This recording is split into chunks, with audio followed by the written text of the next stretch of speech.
Tariq Khdeir. Point 1. Targeted killing of non-combatant Israeli civilians is justifiable because of the Israeli occupation.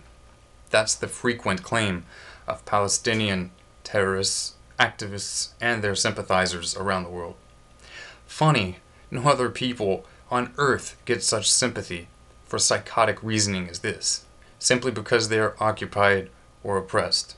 Think Native Americans, African Americans, or any of the other numerous cases of disputed territories worldwide. They do not use such psychotic reasoning for killing non-combatant civilians. Violent Palestinians and their sympathizers only mourn the deaths of Palestinians, but are conveniently silent when non-Palestinians, infants included, are murdered, unless they're found rejoicing over such murders. Point 2. Unlike the media's portrayal, the Israeli policemen who used excessive force against Tariq Khdeir do not represent Israeli policy or standard procedure any more than the extreme force used by the Californian police officer who was recently filmed using excessive force punching a black lady in the face as she lay on the ground. Any more than that represents standard U.S. policy towards African Americans. The Israeli government, Israeli media, and the general Israeli and Jewish population worldwide condemned the murder of Muhammad Abu Khdeir and also condemned the excessive force used against his cousin Tariq Khdeir, even though he was an active participant in violent riots. Israel and Jews in general condemn non-combatants being targeted of any ethnicity or nationality.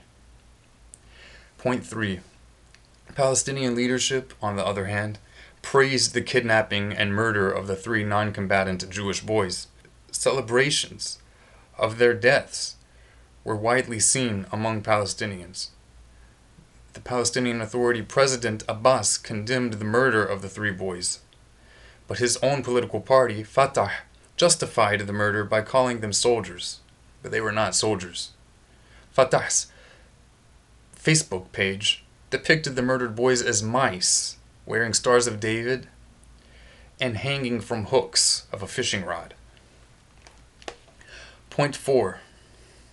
Although Tariq Khdeir's mother insists that he just happened to be outside at the wrong time and was randomly assaulted by an Israeli police, the same footage which they claim shows the Israeli police using excessive force against him also, interestingly enough, shows that the boy had his head covered, his identity concealed, in a red scarf, which happens to be the same which is typically worn by Palestinians during violent protests, wearing the same headgear at the same incident, at the same time, as can be seen on various photos taken from the riots of that area at that day. Point 5. Tariq was found possessing a slingshot. These aren't used for casting paper balls at people. Think David and Goliath. Put a projectile of the density of a rock, stones, not little pebbles, and that does real damage. Tariq was a part of a group of other youth who were attacking Israeli police with homemade bombs. Others of that same group were in possession of knives as well. Little innocent Tariq wasn't so innocent. Point 6. The Israeli policemen who did use excessive force against Tariq are not being rewarded and will not have streets or public places named in their honor. Instead, they are being held accountable by the Israeli authorities. Likewise with the Israeli extremists who are suspect in killing Tariq's cousin Muhammad Abu Khdeir. Israel is not proud of Jews who behave in this manner. When Palestinians behave in this manner, on the contrary, they are glorified. Point 7.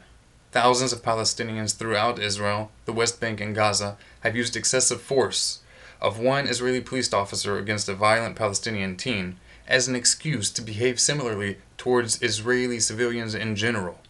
This is inexcusable hypocrisy. Point 8. Apparently, These violent Palestinian protesters have forgotten that it was the Israeli police force that protected Arabs last week when a few hundred extremist Jews began picking fights with Arabs. Unfortunately, the current widespread violent rioting by Palestinians far dwarfs the earlier rioting of the handful of Jews. Point 9. The excessive force used against Tariq Khdeir and the death of his cousin are not the true inspiration behind the violent riots of Palestinians in the region at the moment. It is simply an excuse to gain international sympathy. Point 10. The violent Palestinians and their sympathizers do not hide the true inspiration for their irrational acts of chronic violence. The inspiration is their professed liberation of Palestine, a Jew-free Islamic state. Of course, there are dissenters, a minority, who are in favor of a one-state solution, democratic, with at least some Jews still present. Israeli Arabs and Israeli Jews have equal rights, and in some instances, Israeli Arabs even have more rights, such as being able to pray on the Temple Mount, which is the third holiest site in Islam, the most holy site in the Jewish faith. But Jews are not permitted to pray there, and if caught doing so, the Israeli police will arrest Israeli Jews for praying at the most holy site of the Jewish faith. That's why you see Jews praying at the Wailing Wall, because we're not allowed to go any further in prayer. But Israeli Arabs are. Israeli Arabs are able to even become Jewish if they wish to, but this is far from compelled upon them. Some Israeli Arabs, both Muslim and Christian, serve in the Israeli parliament and in the Israeli Supreme Court. The ultimate message that I wish to convey in this video is true for all sides and for all peoples, that intentional killing of non-combatants is inexcusable no matter what ethnicity or nationality, period. Shalom uvracha. Peace.